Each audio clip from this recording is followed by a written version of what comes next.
3-4 মাসে আমি প্রায় 3 লাখ টাকার পাখি বিক্রি করেছি, বাচ্চা বিক্রি করেছি, অ্যাডাল্ট না। দেখেন জাপানি কোয়েলের কিন্তু সাইজ অনেক বড়। তো ইউরোপে যেটা করে এগুলো মাংসের জন্যই করে, আর ব্রয়লার ফিড এবং খাওয়াইলে এগুলো ওজন আরও বাড়ে। দেখেন ডাকতেছে কত সুন্দর করে।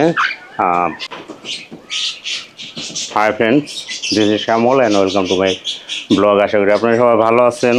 তো আমি অনেকদিন ডিম দেখাই না। দেখেন একসময় অনেক ডিম পেতাম, এখন ডিম কমতে কমতে অবস্থা হয়েছে, মানে মোটামুটি ব্রিডিং সিজন শেষ হয়ে যাচ্ছে। এটা হচ্ছে প্রমাণ।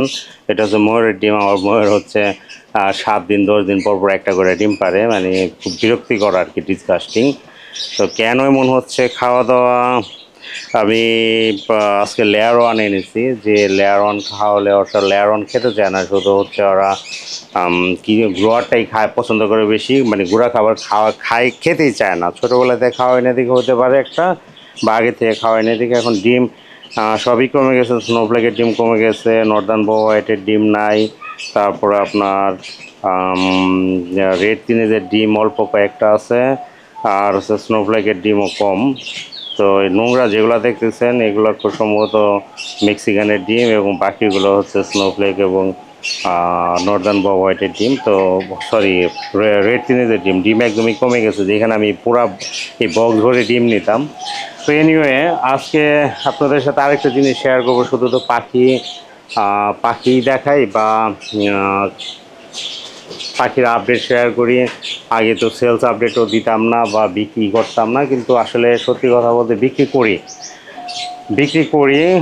এখানে আমি যত পাখি পালি সবচেয়ে বেশি আমার আয় হয়েছে, মানে to be honest, northern bobwhite থেকে। তো নর্দার্ন বব হোয়াইটের আমি গত জানুয়ারি ফেব্রুয়ারি থেকে এই পর্যন্ত না হলেও 100 পিসের উপরে আমি বাচ্চা বিক্রি করেছি নর্দার্ন বব হোয়াইটের। অন এন এভারেজ 1000 টাকা পিসও যদি ধরি, তাহলে মনে করেন প্রায় 1 লাখ টাকার শুধু আমি গত 3-4 মাসে 5 মাসে আমি শুধু নর্দার্ন বব হোয়াইটের বাচ্চা বিক্রি করেছি। এছাড়া স্নোফ্লেক, মেক্সিকান এবং অন্য অন্য পাখি বিক্রি করে কত টাকা বলবো না, এটা লাভ বলবো না, মানে আয় করেছি আমি 3-4 মাসে আমি প্রায় 3 লাখ টাকার পাখি বিক্রি করেছি, বাচ্চা বিক্রি করেছি, অ্যাডাল্ট না।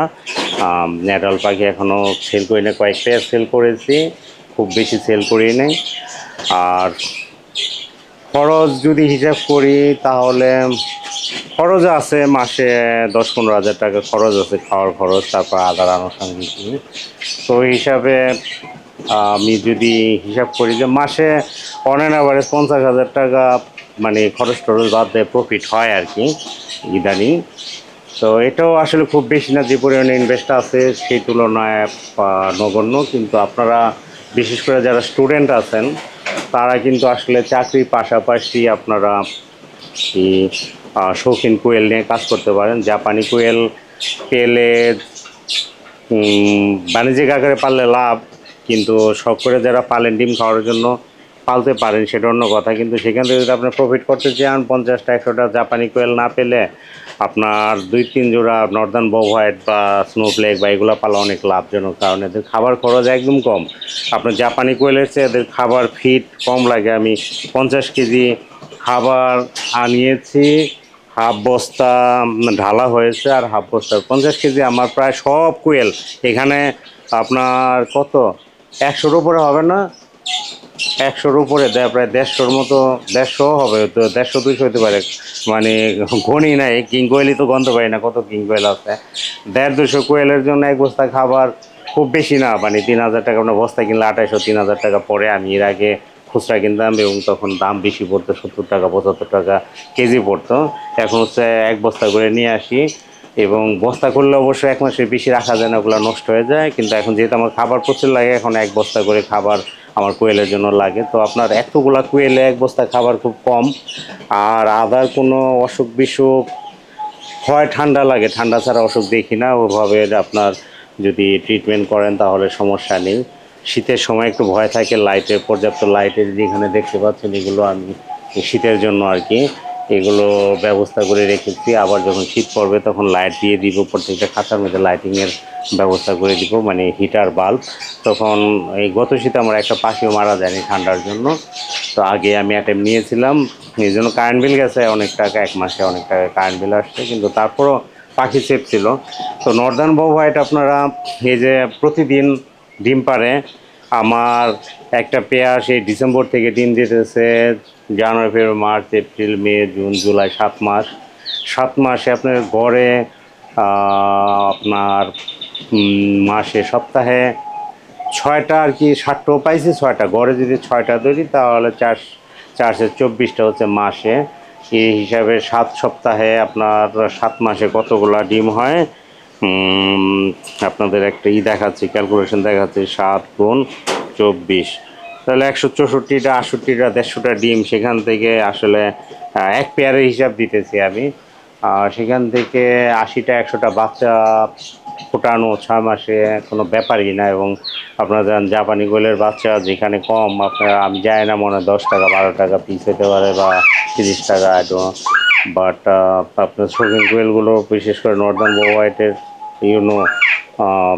বাচ্চার দাম অনেক। এবং এই ডিমগুলো আসলে জাপানি কোয়েলের ডিম অনেকেই খেতে চায় না, যদি খাওয়ার জন্য পালেন, বাচ্চা নিয়ে বড় করে খাওয়ার জন্য পালেন, খেতে পারেন, এগুলো খেতে টেস্টি। এগুলোর কুসুম হচ্ছে যারা না খেয়েছেন তারা, যারা খেয়েছেন তাদের জন্য না, যারা না খেয়েছেন তাদের জন্য বলতেছি। এটা কুসুম হচ্ছে কোয়েলের, আপনার জাপানি কোয়েলের কুসুম যেমন সাদা, এটার কুসুমটা হচ্ছে হলুদ, এবং খেতে মুরগির ডিমের মধ্যে খেতে খারাপ লাগে না, বেশ ভালোই টেস্টি। তো খাওয়ার জন্য আপনারা করতে পারেন, কোয়েল পালতে পারেন আর কি, ডিম খাওয়ার জন্য। ইউরোপে এগুলো কিন্তু বাণিজ্যিক আকারে চাষ হয়, আমাদের দেশে বাণিজ্যিক উদ্যোগে কেউ যদি চায় চাষ করতে পারে। এগুলো কিন্তু মাংসের জন্য আপনার, এগুলোর সাইজ কিন্তু বেশ বড়। আমি একটা যদি ধরে দেখাই, আরে বাবা, এটা একটা মেল, দেখেন জাপানি কোয়েলের কিন্তু সাইজ অনেক বড়। তো ইউরোপে যেটা করে এগুলো মাংসের জন্যই করে, আর ব্রয়লার ফিড এবং খাওয়াইলে এগুলোর ওজন আরও বাড়ে। দেখেন ডাকতেছে কত সুন্দর করে। এবং ডিমের জন্য চাষ করে, কারণ যেহেতু প্রচুর ডিম পারে। আপনার জাপানি কোয়েল বছরে প্রতিদিনই ডিম দেয়, কিন্তু সেগুলো হয়তো 1 বছর পরে ডিমের উৎপাদন কমে যায়, কিন্তু এগুলো কিন্তু 5-6 বছর বাঁচছে এবং 5-6 বছর ধরে ডিম দিবে।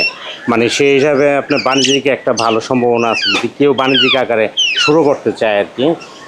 সেই ক্ষেত্রে নিজের প্যারেন্ট নিজের তৈরি করে নিতে হবে, কারণ হচ্ছে আপনি কিনে বাণিজ্যিক খামার করতে পারবেন না।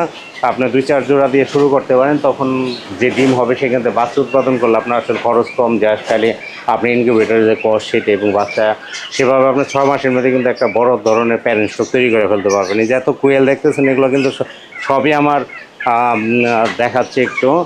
এই যে এত কোয়েল দেখতেছেন, এগুলো কিন্তু সবই আমার ঘরের বাচ্চা, এবং এগুলো সবই এই গত 4-5 মাসের প্রোডাকশন। কিন্তু আমি কিন্তু অনেক বিক্রি করে ফেলছি, কিন্তু বিক্রি করার পরও এগুলো রয়েছে। দেখেন এগুলো সবই আমার ঘরের বাচ্চা। এই যে দেখেন ঘরের বাচ্চা, নিচেরগুলো একটু অসুস্থ, ঠান্ডা লেগেছে, এই জন্য আলাদা করে রেখেছি। এই যে দেখেন ঘরের বাচ্চা, এখানে তো আছে মনে হয় 15-20টা। তারপরে আপনার যে এখানে আছে অনেকগুলো, এই যে দেখেন, এবং বাসায় আছে।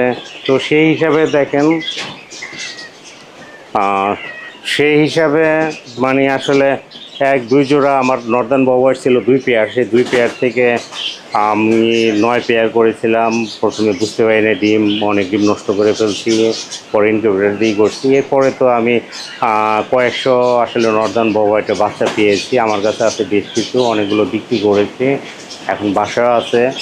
কন্টিনিউয়াস যেহেতু ডিম পারতেছে, ইনকিউবেটরও ডিম আছে অনেক। তো মানে আপনারা নর্দার্ন বউ হোয়াইট এবং খাওয়ার জন্য হইতে পারে। এটা বাণিজ্যিক খামারই ছিল আর কি, একটা বাণিজ্যিক খামারের স্বপ্ন ছিল যে 100টা প্যারেন্ট স্টক থাকবে এবং সেখান থেকে শত পিস বাচ্চা উৎপাদন হবে, সারা বাংলাদেশে ছড়াই দেবো। কিন্তু আসলে সময় করতে পারি না, ম্যানেজমেন্ট, মানে আমি টাইম কম দিতে পারি। যদি নিজে খামার পরিচালনা করতাম তাহলে হয়তো আমি একটা বাণিজ্যিক খামারের চেষ্টা করতাম আর কি।